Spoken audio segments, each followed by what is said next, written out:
Hello, did you all miss me, loyal viewers? I think you did.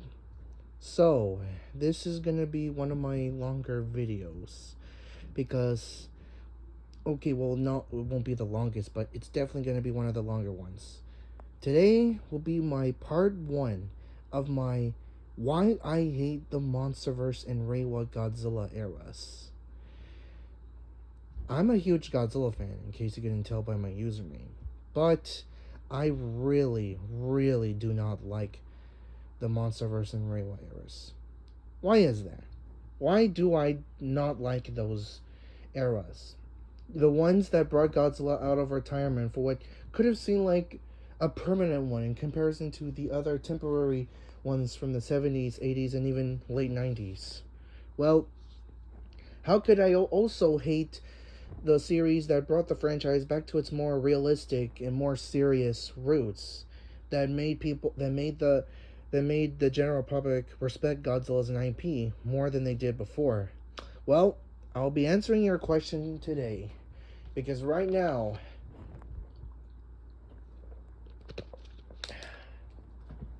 I will be going through chronological order of these movies. What I what was my reaction upon hearing them, my initial thoughts on those movies, and then rewatching them to see how they hold up today, and then the conclusion. So, let's begin. So, our story begins in the mid 2010s. I was born in the mid 2000s. Back then, I wasn't really the biggest Godzilla fan because I was scared of something like Godzilla. The concept of a gigantic city destroying monster out there scared the shit out of me. I also did not want to see horror movies because they were scary. They looked creepy. I still don't want to see them right now, not because I'm scared of them, but because they're just not my thing. I'm not interested in them. But anyways, even though Godzilla looked dinosaurian, I was still scared of him because that's saying something. I loved the dinosaurs as a kid. They were the shit during my childhood. And I would watch something like Jurassic Park, which depicted dinosaurs killing people. Anyways, I I was also just not interested in Godzilla at the time. I It looked like an outdated dinosaur to me, and not the more modern and more edgier at the time designs for when it comes to the depicting the dinosaurs in the paleo art community at the time. Eventually, fast forward to 2014, I would see the teaser for none other than Gareth Edwards' Godzilla. I was, of course, not impressed. I was not going to see it because I just didn't want to. One day, however, during my uncle's wedding with his now wife, later that day, my family was going to go to the party, but then my dad, who was living separately, picked me up and took me to several places. First, he took me to walk in the mall, then to walk at the park, then to the movie theaters. What was he going to show me? Godzilla, of course. And I was terrified because I did not want to see the big scary monster roar in my face. Well, I watched the movie and I was blown away. I fucking loved that film. It was just amazing to my young little eyes. It was so cool. I lost my fear of the big G that day and was slowly but steadily becoming a fan. I love the visuals. I love the story. I love the monsters and I love the characters. That was because I was a little 9-year-old at the time, but still, I loved that movie. And so later on, I would watch some of the other Godzilla movies, some of the Showa movies on Netflix, and some of the Heisei and Millennium movies on TV, and the 1998 movie eventually. And because I was so young at the time, I loved them. But G14 was my favorite. It was my favorite Godzilla movie for at least about 5 years. and nothing would top it for me. At least I thought. Right now, as a young adult, I do have appreciation for it. I if I hadn't seen that movie in theaters, I wouldn't have become the G fan I am today, being so passionate about Godzilla, no matter what. However, appreciation is not the same as love. So, what do I think of the movie right now? Well, after rewatching it for to commemorate Godzilla vs. Kong's release, I eventually got to that film and it does not age well. Seriously, it did not age well. I was shocked to see how disappointed I was with that film on rewatch. I looked into it deeper and I realized the marketing. When rewatching the marketing, it actually looked like a much better movie. Godzilla, the big antagonist of this upcoming film, fighting America. America, desperate. That they have to use some kind of strategy to defeat him. That's not what happened. That is not what happened. Godzilla was the American hero in that film, and he fought monsters in that film that were the true antagonists in that film. So, what did I not like about the movie? Well, I hated the cutaways. I did not like it when Godzilla was cut back to the human characters, which were not interesting, and I hated the fact that the only good human character to die was Bryan Cranston's character, who died halfway through the movie. We were left with his boring ass son. Okay, well, Ken Watanabe was good, but he's more of a minor character in that film. And eventually, when it's nighttime, it is so hard to see in that film. They removed Godzilla's most important aspect, his origins. Instead of making him mankind's biggest mistake, they turn him into a natural, living, radioactive creature. No ties to nuclear weapons, just a natural, evolving creature that feeds on radiation. Sure, he was. Sure, he was. They did use bombs on him to kill him in 1954, but that's about it. And even then, it has different interpretations now, to the point where we're wondering which one is canon. Well, I could care less. And I know some people are going to say this to me, before you ask, no, I did not expect the monsters fighting 24/7. I expect good humans, good stories in them, while also giving us the entertaining kaiju action. Because here's the thing, despite what you guys like to say, there's many big differences to how the shark in Jaws, the xenomorphs and aliens, and how the dinosaurs were treated in Jurassic Park compared to Godzilla and the Mutos in G14. One, the shark, the xenomorphs, and the dinosaurs were the antagonists of that movie. So, and our characters had to find a way to escape from them, or at least kill them, so that it won't stop killing them anymore. And when caught in certain encounters with these animals, they would start hiding from them, and we would only get glimpses of them. And it made the story and the characters and stories were so good that it helped to not be bothered by the fact that those creatures didn't have enough screen time. Meanwhile, this is a Godzilla versus film. Godzilla was fighting another monster, and yet they decided to cut away. They just decided to cock tease us and not give us what we want. And it didn't help that the characters were so forgettable and just so boring that it made the film almost skippable for a lot of people. That's not to say I didn't hate the film completely. There's some things I like about it. The soundtrack, while not the classic Ifukube ones, was very memorable to listen to. Godzilla's design is definitely Godzilla, despite it looking like a your typical Western dinosaur. Um, the CGI holds up well.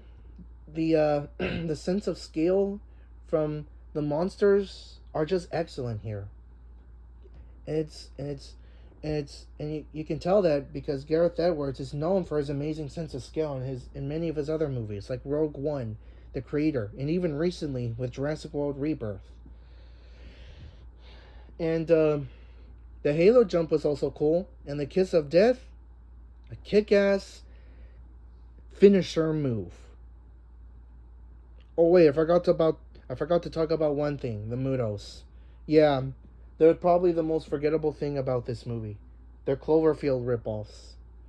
Same lanky designs, same pale skin, just big scary animals, and no unique and memorable traits, just like a majority of Toho's monsters.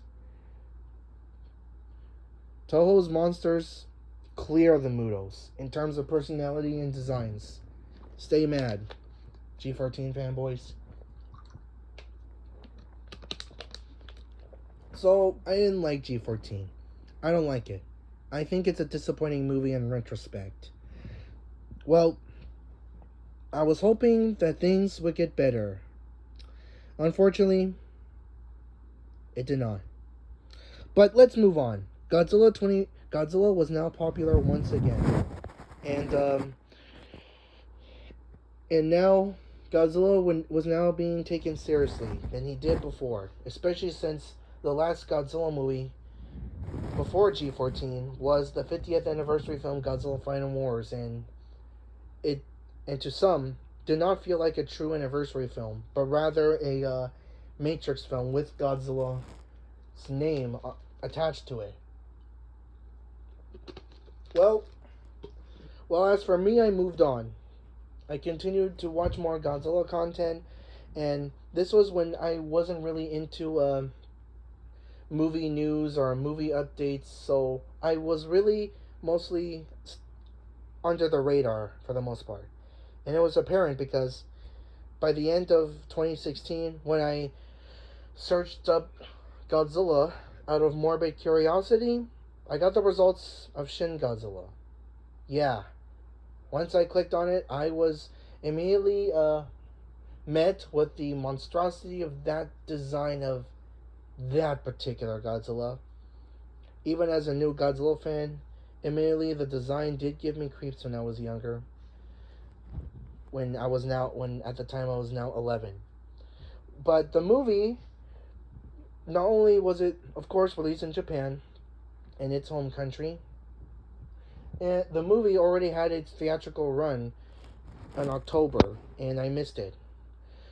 So I had to wait and wait and wait until when the movie would come out. Before eventually it would come out on DVD and Blu-ray by Funimation on August of 2017. I watched it, and once again, I liked it. That was because I was still very young, 12 years old at the time. I liked it. I liked the characters. I liked Godzilla. I liked the story, and I liked the soundtrack, and I liked the visuals. But once again, when rewatching this movie for Godzilla vs. Kong,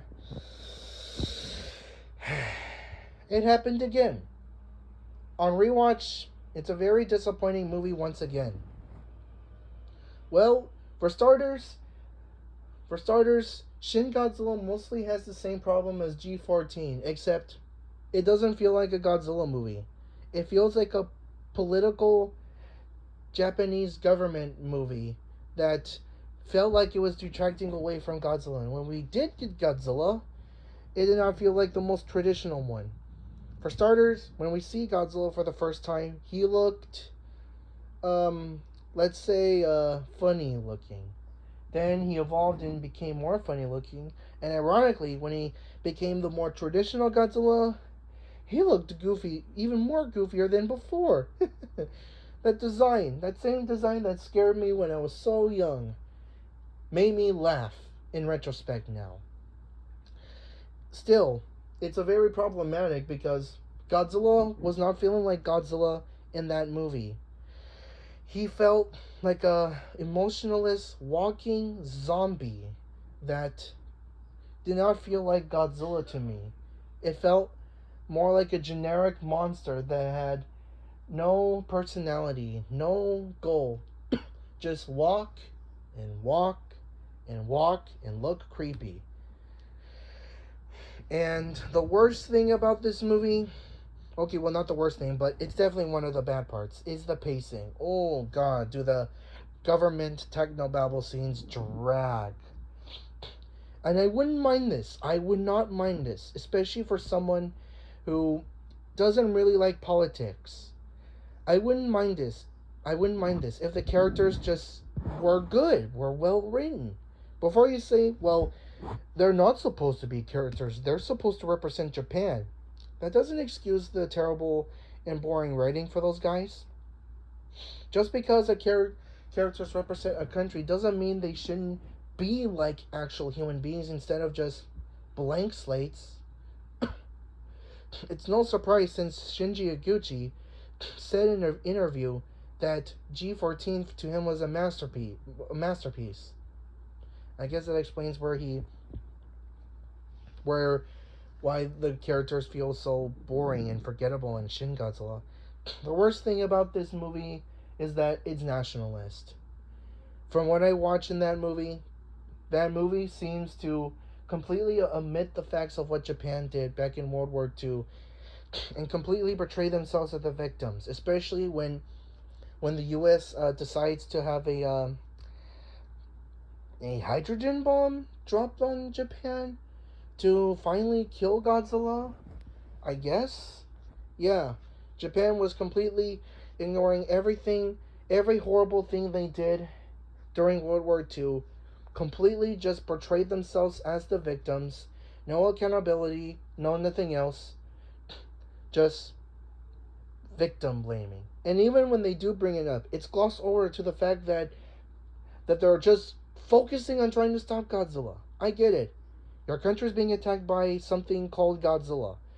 But can you at least reflect on your past mistakes? Isn't that too much to ask? And there's some other stuff I have an issue with. The soundtrack, for the most part, is not original. Only a few original tracks are in that soundtrack, and most of them are just reused tracks from the Showa era in Hideaki Anno's other hit piece, Evangelion. And it's kind of a shame because from what I've heard, Shiro Sagusu is a very legendary composer. And he can make some kick-ass soundtracks for many, many projects, like Evangelion, Bleach, and God forbid, the Attack on Titan movies. But no, he just copy and pasted songs from other better material. Then again, this wouldn't be the first and last time he would do this. He would do this again in Shin Ultraman, which is ironically a movie I do like more than Shin Godzilla.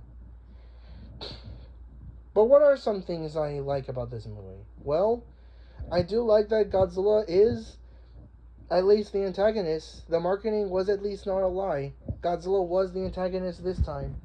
And I do like persecution of the masses and who will know. I do like some of the destruction scenes, especially the atomic breath scene. That scene was peak. That was the best part of that movie before they went boring once again. And I do like the climax. It is again almost something like from Godzilla Raids Again, but I did enjoy it. For the first time, humanity did feel like an actual adversary for Godzilla in that film. But overall, the movie is just overrated as fuck. I don't know why this movie gets so much love when there's like so many flaws that are like so like seeable, but for some reason people just don't see it. Many stuff just get glossed over and are just forgotten for the most part. Characters are stale, bland, and forgettable. And that was Shin Godzilla. So, But either way, Shin Godzilla was a huge success in Japan. It would become the most successful Godzilla movie since the movies from the 60s. It would also be the first Godzilla movie to win Movie of the Year award in Japan in 2017. Shin Godzilla became the most profitable and most popular Godzilla movie from Japan. They would reuse it would become the face of the franchise for many marketable stuff as well. So what seemed like to be an impossible became possible. Two Godzilla movies were now being produced in both sides of the Pacific. One, the antagonistic and more destructive Godzilla from Japan. The other is the more heroic and more patriotic Godzilla from America. So, moving on is Kong Skull Island. I know that it's a Kong movie, but it is part of the same universe from G14, which is now called the Monsterverse. But I will be a little bit quick in it, and it's all right. Then again, I'm not the biggest Kong fan. Even though I do love the original King Kong film and Peter Jackson's version, and I do enjoy the 1976 remake King Kong vs. Godzilla and King Kong Escapes. But other than that, Kong Skull Island is bleh. Just not the worst and not the best thing to ever happen. However, that was around the time when I started to become more interested in film updates and film news. When I stayed at the movie theater for Kong Skull Island to see the post-credits scene, I was blown away. The next movie would be Godzilla King of the Monsters. That would be featuring Ghidorah, Mothra, and Rodan. And 12-year-old me made me pumped and excited. But before that, we had to deal with another Godzilla movie that was coming out in the same year. And it would be the first of many. An anime Godzilla film. Dude, an anime Godzilla film? Oh god, that sounds so cool. Godzilla is going through animation. He's now gonna be free from the limits of Sudimation. He's gonna battle so many monsters. He's gonna do lots of his acrobatic moves in the Showa era that were missing in the later entries for the most part. And it wouldn't be called silly this time. It would be acceptable with the freedom of animation. And when I heard it was actually a post-apocalyptic Godzilla story, that even made me more excited. A post-apocalyptic Godzilla story. That's a first. Okay, well, not really a first. It happened in the IDW comics, but for a movie, it's definitely a first. Where the plot line is that humanity fled the Earth after Godzilla and other kaiju rampages across the Earth occurred at the end of the 20th century. Humanity would come back to retake the planet, despite the fact that now the planet is almost unrecognizable. Plantation has formed around Godzilla, who is a plant for some reason. Now, humanity has now developed a better strategy to defeat Godzilla. The best thing about it, though, is that was actually the first entry of a whole trilogy. The next movie, Godzilla, would overpower humanity, but humanity is not done yet. They have one final trump card, Mechagodzilla. At a base in Mount Fuji that Godzilla seemingly destroyed, the Mechagodzilla survived and continued the battle against Godzilla in some way or another by using the technology of nanometal, by becoming a city and becoming a fortress against the Big G. The third movie would be about humanity has lost once again to Godzilla, and Godzilla reigns supreme. The characters are hopeless, but certain characters say there is still hope, but this hope is not really. It's actually despair in hope's disguise, because those characters worship a god far worse than Godzilla, King Ghidorah. King Ghidorah would as Ghidorah would descend from the sky heavens or sky hells and would destroy and kill Godzilla and the entirety of the planet. That sounded so kick-ass. I was so excited to see these movies. When I watched them, I still liked them because I was only 13 years old. However, when I rewatched them, it wasn't to commemorate to the release of GVK. It was actually to commemorate the release of King of the Monsters. So when I rewatched the Polygon trilogy, I fucking hated them. I fucking hated those movies.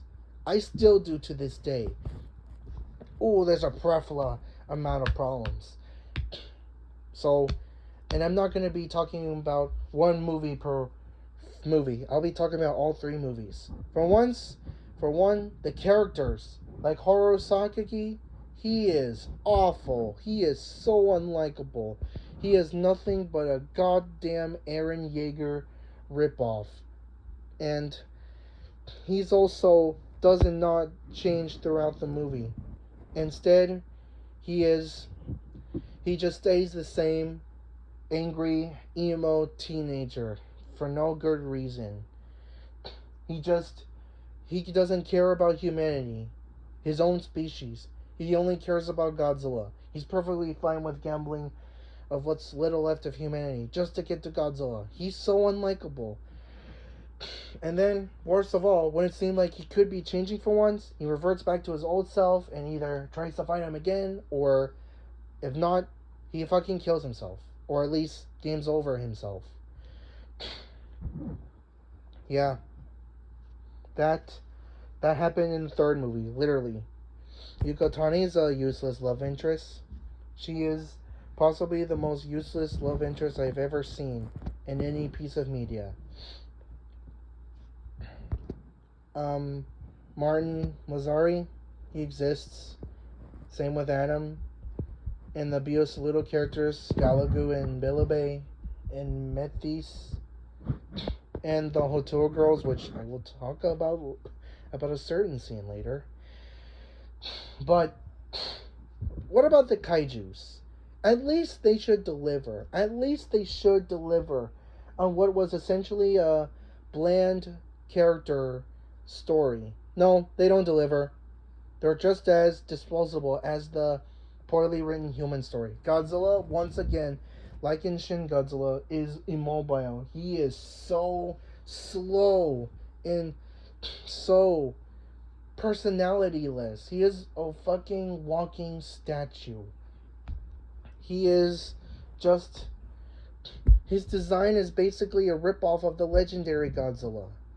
And while initially I did kind of like the design, I just find it like so uninspired.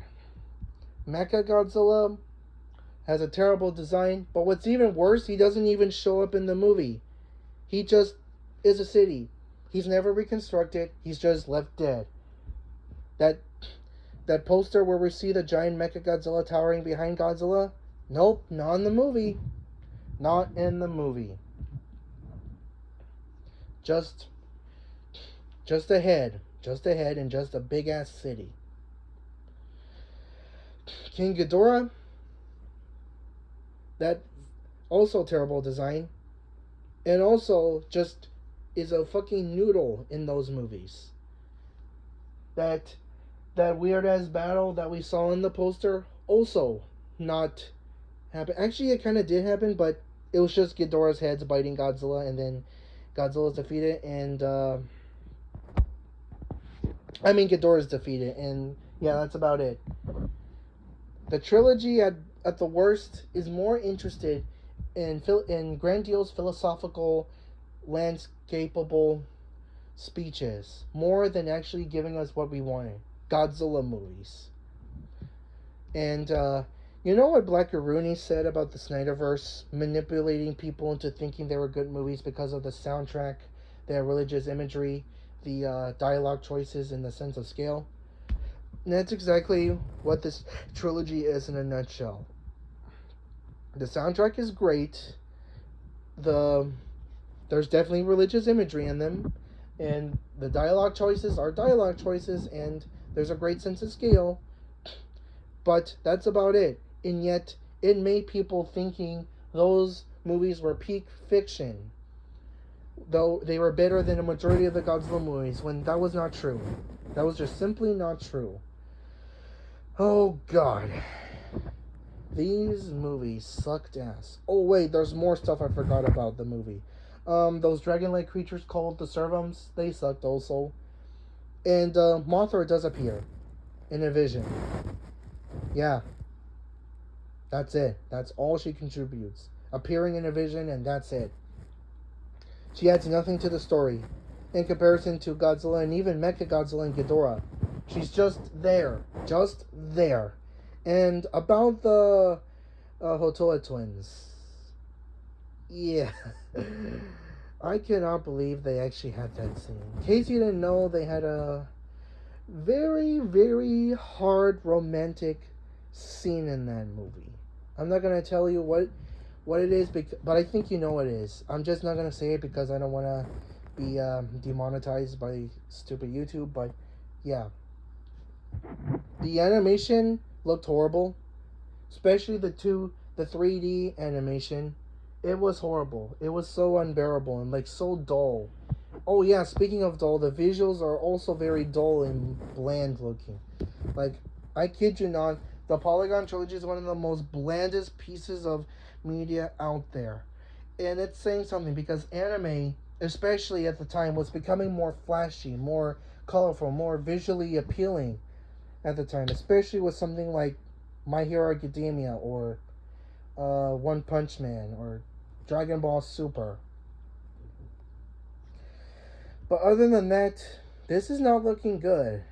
The Monsterverse and Reiwa series seems to have not be looking good right now, especially with how terrible their first 5 entries have been thus far. G14, a big, huge ass lie that was a disappointment in so many levels. Shin Godzilla, a horribly nationalistic mess, and the Polygon trilogy being huge pieces of garbages.